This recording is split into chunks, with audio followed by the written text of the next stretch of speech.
But discussion స్టేజ్‌లో ఏమొచ్చిందంటే, క్లైమాక్స్‌లో కూడా జెనిలియాని వదిలేసి ఎళ్ళాలి హ్మ్. అన్నది మాట్లాడాం. 2 అవును. క్లైమాక్సెస్ ఉండింది. అదే. వదిలేసి ఎళ్ళిపోతాడన్నది ఒక క్లైమాక్స్ ఉండింది. ఓకే. పట్టుకుంటున్నాడన్నది హ్మ్. ఓకే. దాంట్లో పట్టుకొని ఉంటున్నాడన్నది ఒక హ్మ్. క్లైమాక్స్. హ్మ్.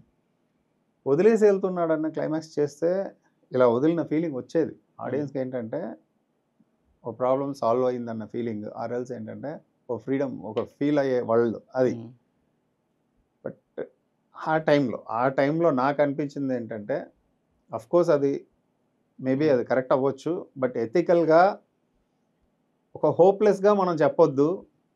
ఇంతసేపు మనం రన్ చేసుకుంటూ వచ్చాం. ఇన్ని క్వెషన్స్ రైజ్ చేసాం.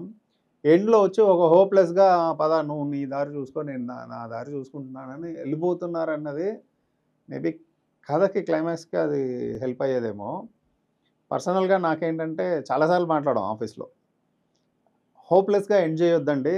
అట్‌లీస్ట్ ఏంటంటే ఇద్దరు కలిసి ఉంటారన్నది ఎండ్ చేద్దాం. హ్మ్. అలా కలిసి ఉన్నప్పుడు ఇలాంటివి ఉంటాయి. మళ్ళీ అగైన్ అండ్ అగైన్ అందుకే ఆరెంజ్ టైటిల్ మీనింగ్ కూడా చెప్పాను నేను. చెప్పారు. చెప్పారు. హ్మ్. Fantastic meaning. హ్మ్. సో, ఒక ఒక డేకి నైట్, నైట్ హ్మ్. అన్నది ఒక కష్టాలు అనుకుందాం. డే అన్నది ఒక సంతోషాలు అనుకుందాం. హ్మ్. ఇందులో నుంచి దానికెళ్తాం. మళ్ళీ దాంట్లో నుంచి ఇందుకొస్తాం. మిడిల్‌లో హ్మ్. బ్రిడ్జ్ చేసేది ఒక ఆరెంజ్ అన్నదే టైటిల్‌గా అనుకుని రాసాం అది. సో, మేబీ ఆ క్లైమాక్స్ ఏంటంటే మార్చుంటే వేరేలాగా ఉండుండొచ్చు. కాకపోతే నాకు ఆ హోప్‌లెస్‌గా ఎండ్ వదిలేయడం ఇష్టం చేయొద్దు. లేదు. అట్‌లీస్ట్ ఒక హోప్ ఇద్దాం అనుకున్నాను.